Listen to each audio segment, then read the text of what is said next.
వీటికి సంబంధించి Gudur SC reserve నియోజకవర్గం, సూళ్లూరుపేట ఎస్సీ రిజర్వ్ నియోజకవర్గం, సత్యవేడు 3 జిల్లాలు కూడా ఎస్సీ రిజర్వ్ నియోజకవర్గాలు. ఈ 3 జిల్లాల్లో కూడా జగన్మోహన్ రెడ్డి ఈసారి అభ్యర్థులను మార్చబోతున్నారు. ఈ 3 జిల్లాల్లో కొత్త వైసీపీ అభ్యర్థులు రాబోతున్నారు అనేది కూడా తెలుస్తుంది.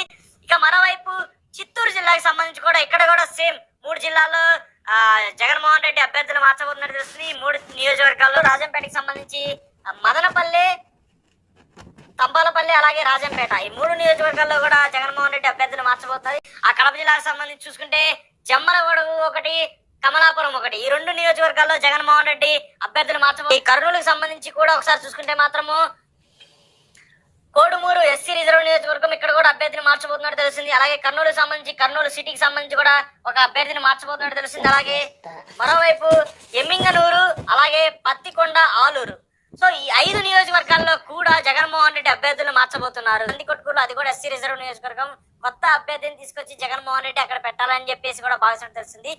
హిందూపూర్ సంబంధించి దాదాపు 4 నియోజకవర్గాల్లో జగన్మోహన్ రెడ్డి అభ్యర్థిని మార్చబోతున్నారు. 4 నుంచి 5 నియోజకవర్గాల్లో 5 నియోజకవర్గాలను ఒకసారి చూసుకుంటే మాత్రము పుట్టపర్తి, హిందూపూర్, పెనుకొండ, మడకశిర, కదిరి. ఇక మరోవైపు అనంతపురం జిల్లాకు సంబంధించి కూడా 4 నియోజకవర్గాల్లో జగన్మోహన్ రెడ్డి అభ్యర్థుల్ని మార్చబోతున్నట్టు తెలుస్తుంది. ఈ 4 నియోజకవర్గాల్లో చూసుకుంటే మాత్రం ఒకటి సింగనమల ఒకటి, గుంతకల్ ఒకటి, కళ్యాణదుర్గం ఒకటి, రాయదుర్గం ఒకటి.